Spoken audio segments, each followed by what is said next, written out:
Hello and welcome. In this series of lessons, I will teach you all about subject-verb agreement. We'll start with the basics in this lesson, and in the following lessons, we'll discuss more advanced topics such as quantity expressions, group or collective nouns, identifying subjects when there are interrupting phrases or clauses, etc. This first lesson will teach you how to make sentences with correct verb forms for different subjects and how to use the verb be, that is, am, is, are, was, and were. As always, at the end of the lesson, there is a final quiz to test your understanding. So if you're ready, let's get started.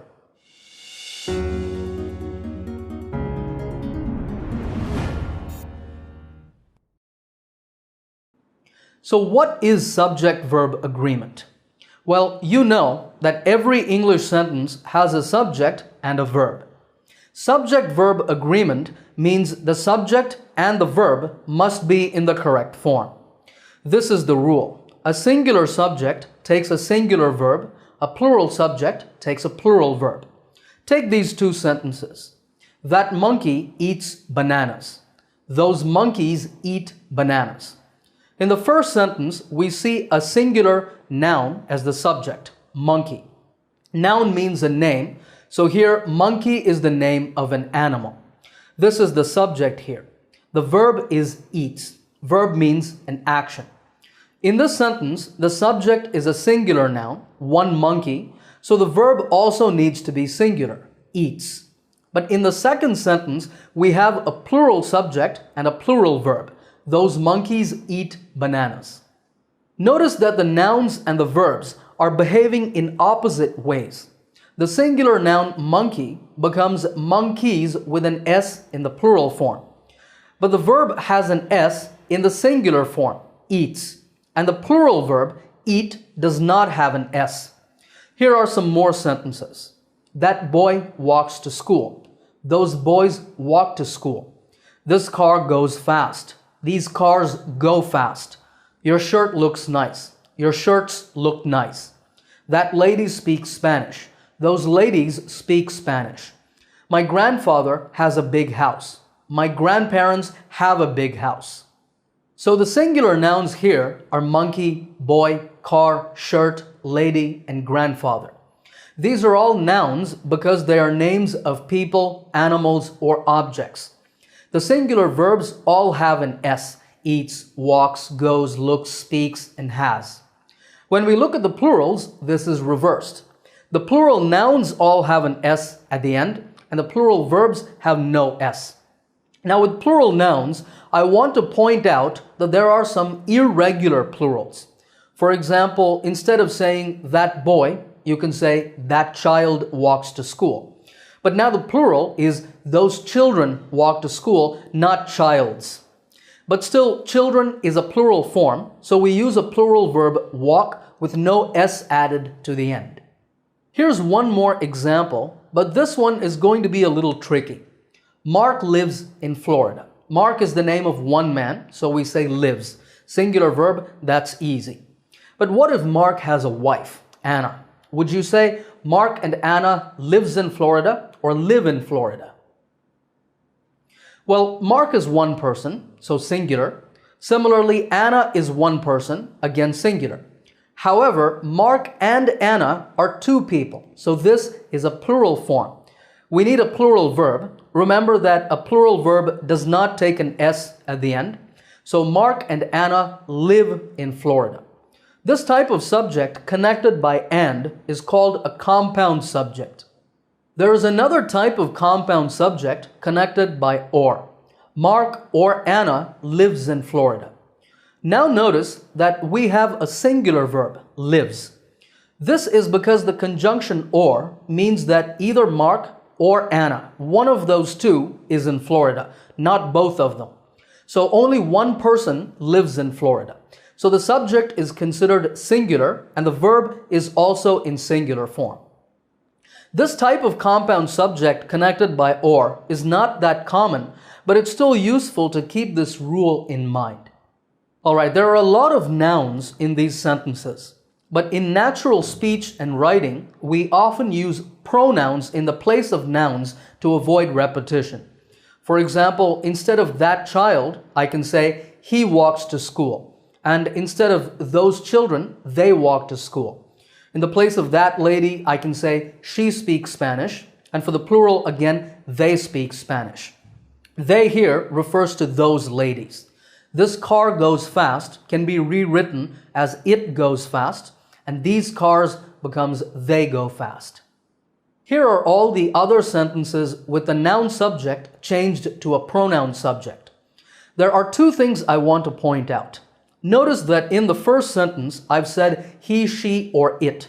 That's because you can refer to an animal, like a monkey, in the same way that you talk about a person.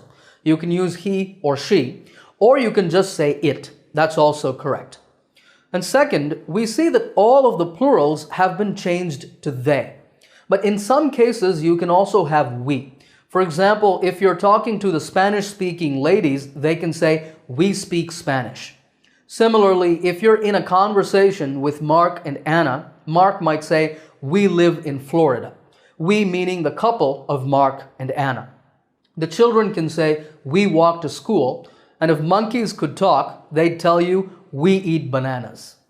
Here's a table that shows you this pattern. The first row has singular nouns and the singular pronouns he, she, and it.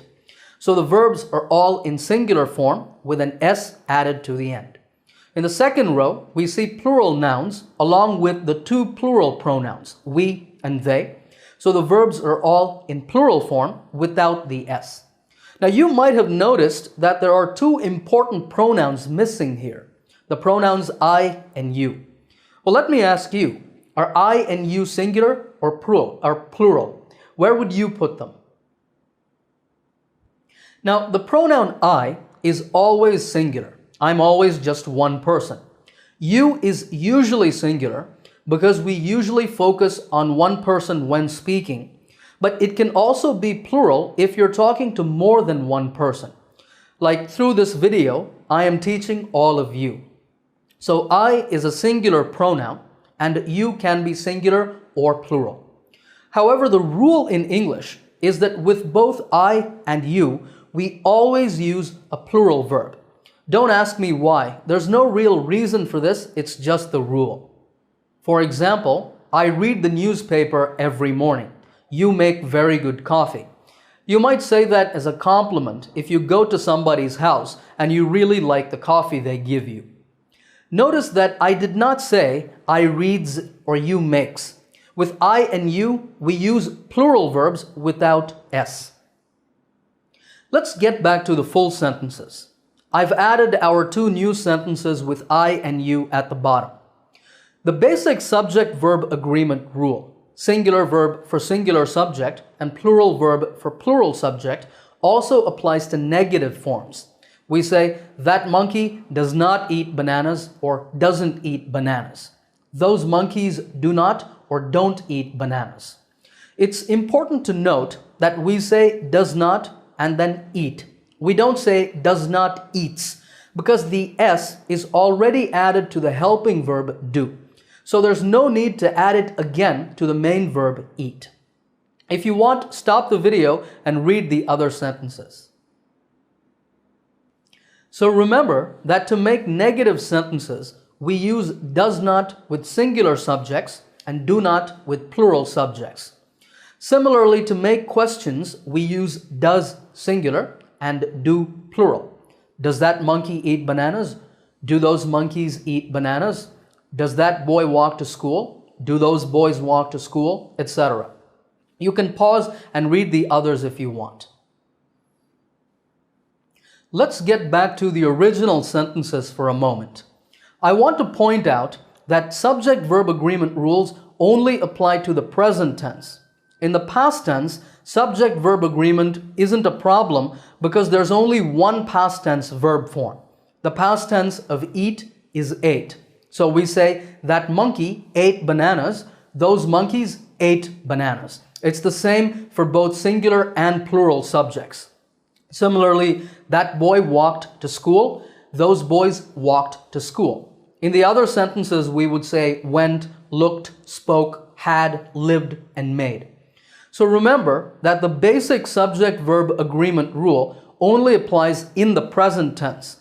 The rule is, for a singular subject, you add s to the verb, and for a plural subject, you just use the verb in its base form without s. This rule works for all verbs: walk, go, look, speak, ring, have, live, do, talk, play, etc., etc. Actually, this rule works for all verbs except for one, and that's the verb be. The verb be has its own subject-verb agreement rules. Let's talk about them now. You know that verbs in English have two present tense forms: eat, eats, walk, walks, and so on, and one past tense form: ate, walked, etc. But the verb be has three present tense forms: am, is, and are. It also has two past tense forms: was and were. In the present, if the subject is I, we say am. I am a teacher. I'm going to eat. If the subject is a singular noun or one of these pronouns, he, she, or it, we use is. He is happy. Sarah is waiting. It is raining. And if the subject is a plural or one of these pronouns, you, we, or they, we use are. You are late. We are eating. The children are playing. In the past, the rules are different. For singular noun subjects and for the pronouns I, he, she, and it, we use was. I was tired. Autumn was running. She was afraid. And for plural subjects and the pronouns you, we, and they, we use were. You were rude. We were traveling. The dogs were barking. You see that some of these sentences have continuous verbs: am going, is waiting, is raining, are playing, was running, were traveling, were barking. These are in the present or past continuous tenses, but the form of the verb be, am, is, are, was, and were, is what changes depending on the subject. If you memorize the simple rules in this table, you'll find that using the verb be correctly is really no trouble at all. All right, if you're ready, it's now time for our quiz. All right, you see that I have a few tables over on that side that show you all the rules for subject-verb agreement that we have discussed. The first table is for verbs in general, and the second two tables are for the verb be, first for present and then for the past tense. Now, I have a total of 17 sentences for us to practice with. We'll do a set of 5 first, and then we'll move on to the next set. All right, in each sentence, I want you to choose the correct verb form. So in each one, you see that there are two options at various places. I want you to choose the correct option in each case. Stop the video now, think about your answers, then play the video again and continue.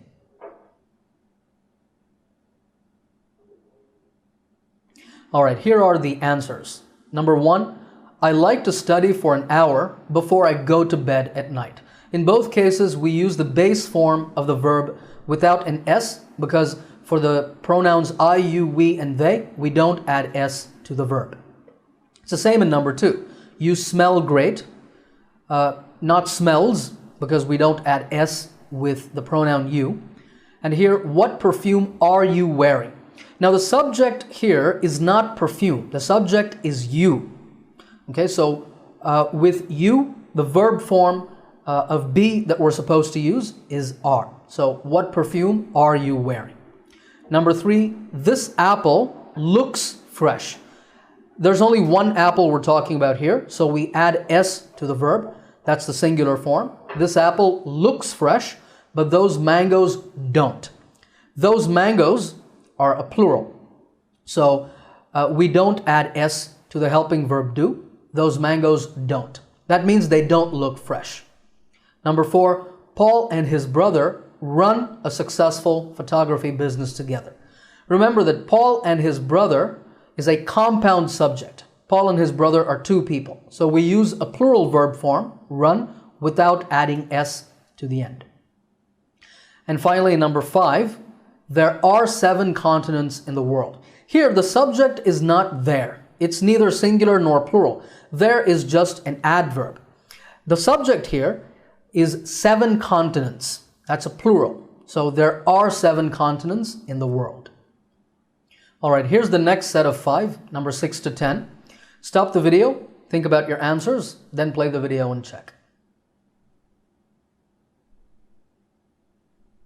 All right, here are the answers. In number 6, we have a conversation between 2 people. What time is it? It's 2 o'clock. Why do you ask? Well, Jen has a flight at 5. She needs to get going. Here we've said has and needs because in both cases we have a singular subject. Here Jen is a singular subject and she is a pronoun that refers back to Jen.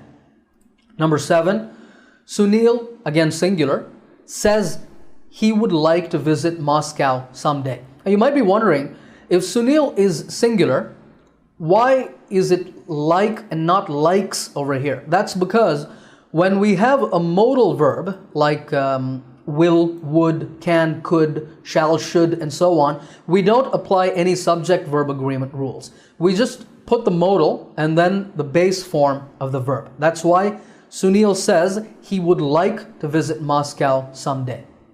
Number 8, you talk too fast for me. Could you slow down a little, please? Number 9, does Brenda drive to work? Again, Brenda is a singular noun, so we need to add S to the helping verb do. So we make it does, and then we make a question with that. Does Brenda drive to work? No, she doesn't. She takes the bus. Number 10, we wanted to go out and play because we were really bored. With the plural pronoun we use were in the past tense. So we were really bored, but it was raining outside, so we just stayed inside. It is a singular subject, so it was raining outside. Okay, now we move on to sentences number 11 to 14. Okay, stop the video, do the exercise, and then check. Okay, in number 11, do all adverbs end in ly? Imagine a student asking that to his or her teacher. We say do because the subject here is all adverbs, plural. So do all adverbs end in ly? The teacher says, no, there are many adverbs that have other endings. So again, are and have because the subject is a plural. Number 12, my son, singular. My son goes to the gym every day after school. I'm glad he doesn't spend a lot of time playing video games like other kids. 13, Ashley, singular again. Ashley was elated. Elated means she was very happy. Ashley was elated when she found out her mom and dad were coming to visit. Mom and dad are 2 people. Again, we have a compound subject. Mom and dad were coming to visit. Okay, number 14, who are those people? I don't know. They look like executives or salespeople. I can't tell. All right, we move on to our last set of sentences, sentences number 15 to 17. These are slightly longer to challenge you. Go ahead and stop the video and do the exercise. Okay, number 15, what breed is your dog? He's a German Shepherd. What does he like to do? He loves going for walks, but he absolutely hates taking a bath. 16, Shalini teaches physics at a college. She enjoys teaching, but says, now up until this point, we've been dealing with Shalini, who is one person, so a singular subject, but here it gets a little complicated. But she says, the hours, plural, the hours are long, and the pay, singular, isn't very good. So she, singular again, is looking for a better paying job. Number 17, the report has revealed, the report is singular, the report has revealed that more than 2 million accounts, plural, have been affected because of the website's recently exposed security loophole. Now in this last sentence, you see 2 million accounts have been affected. This is in the passive voice. Now, as far as subject-verb agreement goes, it doesn't matter whether a sentence is in the active voice or the passive voice. You just look at the subject and you apply the correct verb form. All right, I hope you've enjoyed this lesson. Go ahead and watch part 2 of subject-verb agreement for more advanced topics. Let me know how many of these 17 sentences from the quiz you got right in the comments section below. As always, happy learning, and I'll see you in another lesson soon.